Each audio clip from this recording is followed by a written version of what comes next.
सर्वांना माझे साष्टांग दंडवत प्रणाम।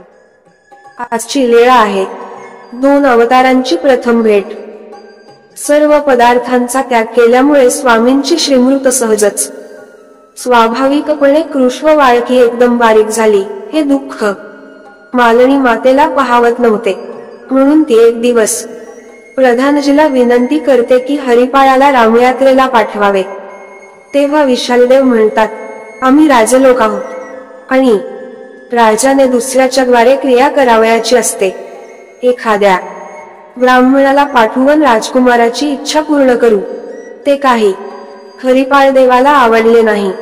तेव्हा मालनी माता परत विनंती करते, पण जवळच्या गावातच वैर व शत्रुत्व असल्यामुळे कोणताही प्रयत्न न करता सहजच वैर चालून येईल तेव्हा कसा पाठवावा। तेव्हा माता म्हणते, जास्त सैन्य सोबत न देता एकट्यानेच जाण्याची तयारी करून दोन्ही बाजूने सैन्यांची ओळ आणि त्यांच्यामध्ये राजा चाललेला आहे असे कळू न देता सैन्यांसारखे दर्शवित जाऊ द्या। इतर लोक जसे जातात तसा आपला राजकुमारही जाईल। मातेची विनंती ऐकून विशालदेवाने हरिपाळ देवाला रामयात्रेला पाठवण्याची तयारी केली। मग पालखी व पालखी खांद्यावर वाहून नेणारे भुई पान देणारा सेवक, छत्र धरणारा सेवक, पाणी देणारा सेवक, चवरी धरणारा सेवक, खजिनदार, बाजारहाट करणारा सेवक, जेवण बनविणारा सेवक आणि पुजारी अशी सर्व मंडळी सोबत दिली व सर्वांचा निरोप घेऊन स्वामी 3 वेळा कमळावसाच्या महालामध्ये गेले। 3 वेळा शेवटचे दर्शन घ्यावे म्हणून, पण तिला काही कळलेच नाही। मग स्वामी राजगृहातून निघाले। पहिले राजगृह, दुसरे अंगणाचे द्वार आणि तिसरे महाद्वार म्हणजे वेशीचे द्वार। इथंपर्यंत मालणी माता आपल्या लाडक्याला सोडवण्यासाठी आली तर विशालदेव एका मुक्कामापर्यंत गेले। आता स्वामी दररोज एका सेवकाचा त्याग करू लागले। गुजरात देश सोडेपर्यंत स्वामींनी दररोज एकेकाला घरी पाठविले। पान देणारा आणि पाणी देणारा हे सेवक स्वामींना सोडून जातच नव्हते। रात्रीच्या वेळी दोघेही स्वामींना आपल्यामध्ये घेऊन झोपत असत।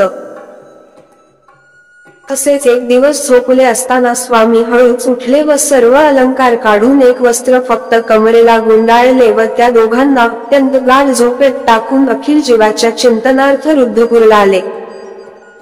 सकाळी हे दोन्ही सेवक उठले तर स्वामी नाहीत म्हणून अत्यंत दुःख करू लागले। इकडे तिकडे पाहत पाहत रामटेक पर्यंत पोहोचले। माशासारखे स्वामींसाठी तडफडू लागले, पण जगाचा जगदानी त्यांना कुठेच दिसला नाही। हलवायाच्या बाजारात उभे होते।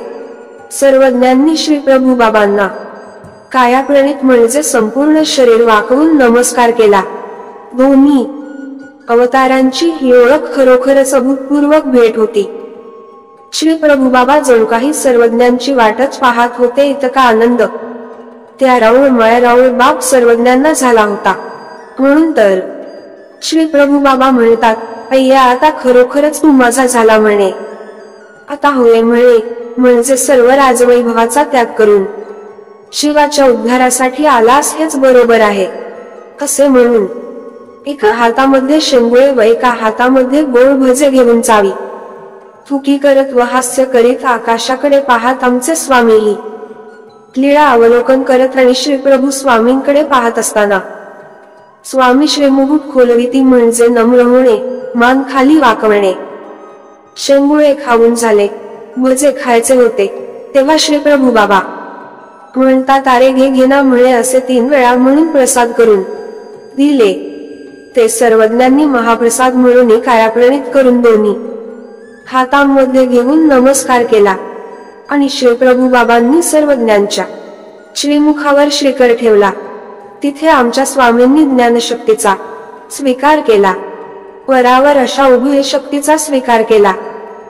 श्री प्रभू बाबांपासून गुरुत्व मानून ज्ञान स्वीकार करून ज्ञानानंतर वैराग्य करण्यासाठी, कारण स्वामी म्हणतात, ज्ञानाचे कार्य ऐसे जे ज्ञानापाठी वैराग्य उपजे म्हणजे आमच्या स्वामींनी वैराग्यत्वाचाही स्वीकार केला व स्वतः सर्वात प्रथम विंध्य शेवटी निराश होऊन भरवसला परत गेले।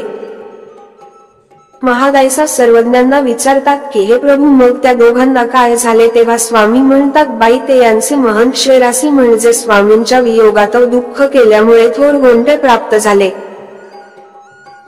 मग स्वामी परमेश्वरपूरला आले तर श्री प्रभू बाबा पर्वतावर आचार करून दाखवला. दंडवत प्रणाम. वेळेचा आदर्श आहे. त्यागाशिवाय शांती नाही व गुरुशिवाय ज्ञान नाही. ज्ञानाशिवाय वैराग्य नाही. वैराग्याशिवाय आचरण नाही. आचरणाशिवाय योग्यता नाही व योग्यतेशिवाय प्राप्ती नाही. म्हणून स्वामींनी स्वतः गुरुत्व स्वीकार केले आणि तेही अतिशय नम्रतापूर्वक. कारण नम्रता हाच खरा ज्ञानाचा कळस आहे.